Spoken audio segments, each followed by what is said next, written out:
ഞങ്ങൾ ഡിസ്ചാർജ് ചെയ്ത് വാങ്ങിച്ചു, എല്ലാം സെറ്റ് ചെയ്തു, എല്ലാം പാക്ക് ചെയ്ത് വെച്ചു. അപ്പോൾ കുറേ അധികം കവറുണ്ടല്ലോ. അപ്പോൾ ഇതെല്ലാം കുഞ്ഞു കുഞ്ഞു കവറിലായിരിക്കണം. ഇതെല്ലാം ഒറ്റ കവറിലാക്കാനായിട്ട് വലിയ സഞ്ചിയൊന്നും ഉണ്ടായിരുന്നില്ല.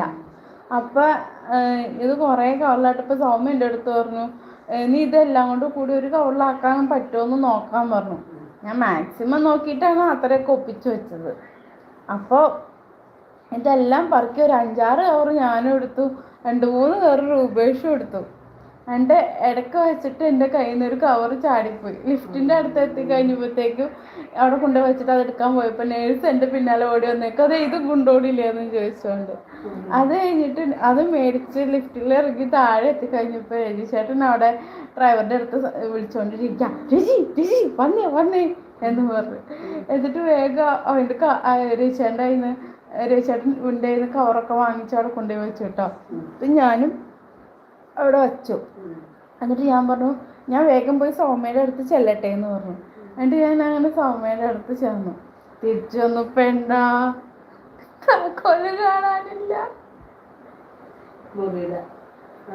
റെഡിയില്ല, കാറിന്റെ താക്കോല്.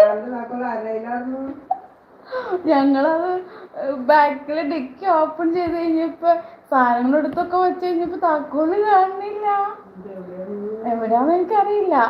എന്നിട്ട് അപ്പോൾ എനിക്ക് മനസ്സിലാണെങ്കിൽ ആ സ്റ്റെപ്പ് ഇറങ്ങിയപ്പോൾ തൊട്ട് ഒരു വിഷമമാണ്. ആദ്യത്തെ 2 ദിവസം ഞാൻ പള്ളിയിൽ പോയി, പിന്നെ കുറച്ച് നേരം പോയി ഇരിക്കണം എന്നൊക്കെ തോന്നി. പക്ഷെ എനിക്ക് പോകാൻ പറ്റിയില്ല, ഒട്ടും സമയം കിട്ടിയില്ല. ഇന്നലെയാണെങ്കിൽ ഭയങ്കര ക്ഷീണമായിരുന്നു, ഓപ്പറേഷനൊക്കെ ആയിട്ട്.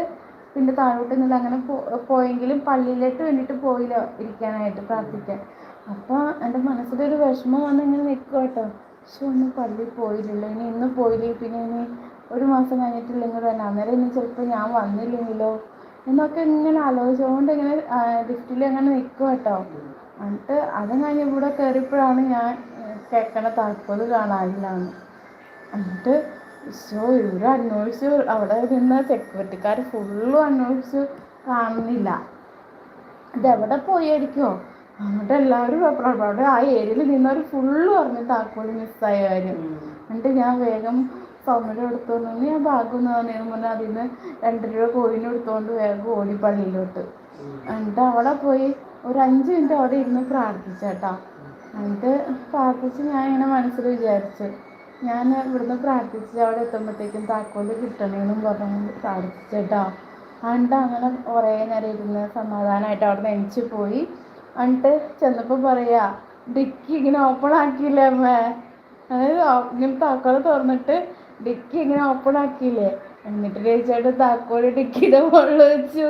അപ്പോൾ താഴെ നോക്കിക്കഴിഞ്ഞാൽ താക്കോല് കാണുമോ? എൻ്റെ അടുത്ത് പറയാ, അത് ഞാൻ താക്കോല് കിട്ടി, ഡിക്കിയുടെ മുകളിലുണ്ടായിരുന്നു എന്ന് രൂപേഷ് കണ്ടുപിടിച്ചു. എന്നിട്ട് വേഗം അന്നേരം 2 രൂപ ഇട്ടിട്ടുണ്ടാകുന്നില്ല. ഞാൻ വേഗം പോയിട്ട് ഞാൻ ഇപ്പോൾ വരാമെന്ന് പറഞ്ഞിട്ട് പിന്നെയും പോയി പള്ളിയിൽ പോയിട്ട് ആ 2 രൂപ അവിടെ വെച്ചിട്ട് പോകുന്നു. അയ്യോ അവിടുത്തെ പള്ളി കാണണമേ, എന്തൊരു പോസിറ്റീവാ. അവിടെ യേശുവിനെ എങ്ങനെ